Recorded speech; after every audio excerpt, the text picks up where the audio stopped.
Episode की शुरुआत में हमें दिखाया जाता है, शॉ कहती है ऐसा क्या हुआ है कि तुम जी-हंग को शिनशॉ के घर नहीं जाने देना चाहती हो। तो फिर जूही बता देती है कि हम दोनों के बीच में लड़ाई हुई है, शिशो और जूही की लड़ाई हुई थी, जैसा कि आपको पता होगा। उसके बाद शॉ कहती है कि तुम दोनों के बीच में लड़ाई हुई है, तो इससे जी-हंग का क्या संबंध है। अच्छा, यानी कि तुम ये कहना चाहती हो कि जी-हंग को सब कुछ पता ना लग जाए कि यानी कि तुम दोनों की लड़ाई हुई है। और इससे और पूछती हुई है किस बात पे तुम दोनों के बीच में लड़ाई हुई है, लेकिन जूही बताती नहीं है। उसके बाद शॉ कहती है कि अच्छा तुम एक काम करो, जितने भी तुमने शिशो के लिए टेस्ट पेपर जोड़ के रखे हैं उन टेस्ट पेपर को तुम ब्रेंच के नीचे से गायब कर दो, जिससे अगर टेस्ट पेपर ही नहीं रहेंगे तो जी-हंग फिर शिशो के घर जाएगा ही नहीं। फिर तुम अकेले चली आना शिशो के घर पे।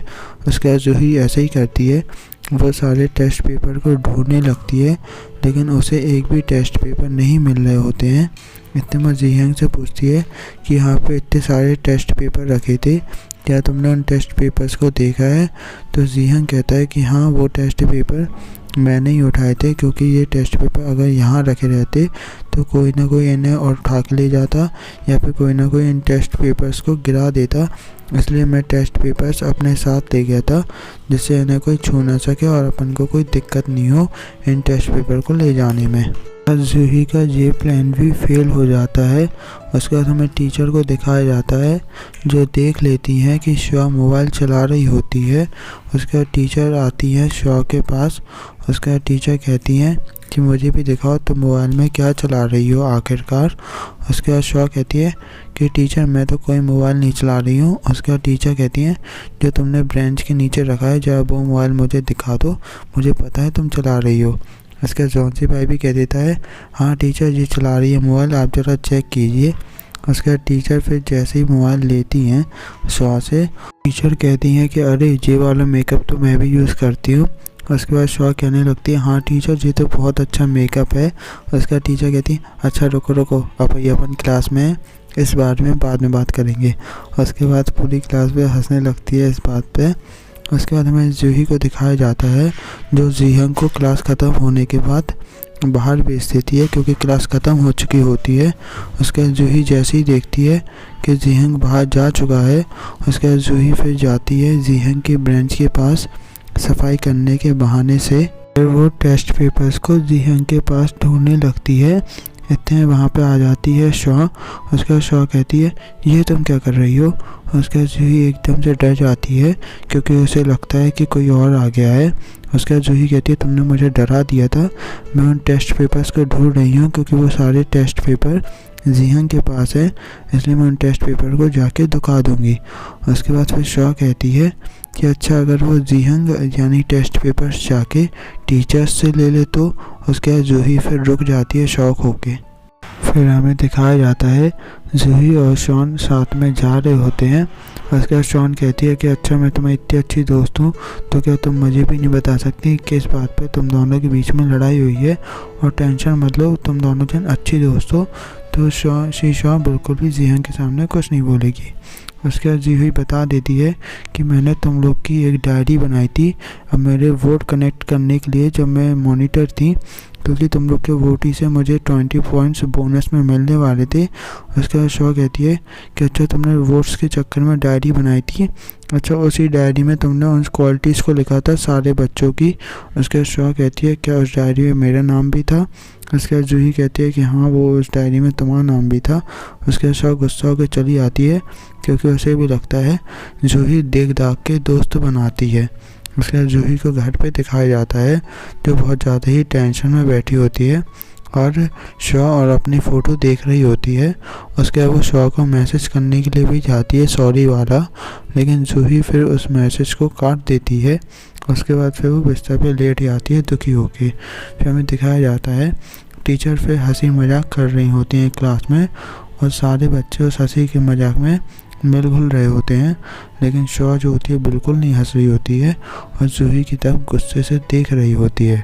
और जूही भी ऐसे ही गुस्से में होती है, क्योंकि वो बहुत ज़्यादा दुखी थी। उसके बाद हमें दिखाया जाता है शॉ खाना खाने के लिए भी नहीं बैठती है जूही के साथ, और कहीं और जाके फिर अगली बेंच में बैठ जाती है। ऐसे करते करते बहुत सारे ही दिन बीत जाते हैं। उसके बाद जूही जो होती है एक दिन जा रही होती है, उसके बाद शॉ उसे रोकती है। उसके बाद शॉ कहती है कि अच्छा ठीक है, मैं तुम्हें एक भी शर्त पे माफ़ करूँगी। तो जूही कहती है हाँ जल्दी बता दो, मुझे सारी शर्तें तुम्हारी मंजूर हैं। उसके बाद शॉन कहती है कि मुझे पता है तुमने ये सब वोटिंग के चक्कर में किया है, तो मैं एक शर्त पे तुम्हें माफ़ करूँगी कि आज के बाद तुम ऐसी हरकतें कभी भी नहीं करोगी और ऐसी वोटिंग के चक्कर में तुम कभी भी दोस्त नहीं बनाओगी, क्योंकि दोस्त हमेशा दिल से बनते हैं और अच्छे दोस्त बड़ी मुश्किल से मिलते हैं। उसके बाद जूही शॉ की बात को समझ जाती है और ये दोनों जन फिर वापस से दोस्त बन जाते हैं। उसके बाद शॉ पूछती है एक चीज़ बताओ, क्या शीशा तुमसे अभी भी गुस्सा है कि वो अब शांत हो चुकी है? उसके बाद जूही कहती है कि इस बारे में तो मुझे कुछ भी नहीं पता है, क्योंकि हम दोनों की बहुत टाइम से ही बात नहीं हुई है।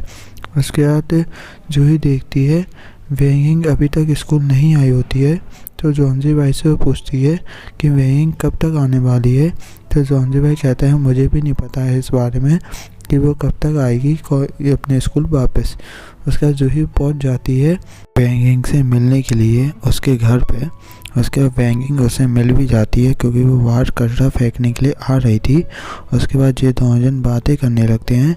उसके बाद जूही कहती है कि मुझे माफ़ कर दो, मैं उस टाइम तुमसे बहुत ज़्यादा ही भूल गई थी और मैं टीचर के बारे में भी मुझे ऐसा सब कुछ नहीं बोलना चाहिए था, तो मैं तुमसे बहुत ज़्यादा दिल से माफ़ी मांगती हूँ, तो सॉरी।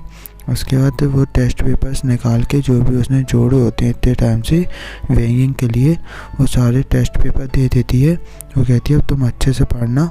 उसके बाद फिर वो खुश हो जाती है, क्योंकि वेइंग ने भी उसे माफ़ कर दिया होता है। उसके बाद जूही को पता होता है इन दोनों के पेरेंट्स का डिवोर्स हो चुका हुआ है। उसके बाद जूही कहती है कि मेरे पापा भी कई बार यानी ट्रिप पे चले जाते थे, तो इस चक्कर में मैं कई बार अपने मॉम के पर्स से पैसे चोरी कर लेती थी, जिससे मेरे पापा फिर घर पे रुक जाते थे। उसके बाद फिर वो वेइंग बोलती है कि तुम्हारे पापा तो शायद ट्रिप से वापस आ भी जाते होंगे, लेकिन मेरे पापा तो अब यहाँ इस दुनिया में रह ही नहीं है, तो मैं अब उनसे क्या कहूँगी। जूही जो होती है इस बात को सुन के शौक रह जाती है। फिर जूही कहती है मुझे पता चला था कि तुम्हारे मॉम डैड का डिवोर्स हुआ है और तुम्हारे मॉम डैड अलग अलग हो गए हैं, लेकिन मुझे इस बारे में नहीं पता था कि तुम्हारे डैड नहीं रहे हैं। उसके बाद वेइंग कहती है किसी ने तुम्हें आधी अधूरी ही इन्फॉर्मेशन दी है, मेरे डैड अब इस दुनिया में नहीं रहे हैं और इसलिए मेरी मॉम ने किसी और से शादी कर ली थी। और ये बात सुन के जूही को बहुत ज़्यादा ही दुख होता है कि उसने ऐसी बात क्यों की। यहीं पे ये पार्ट ख़त्म होता है, नेक्स्ट पार्ट में मिलते हैं।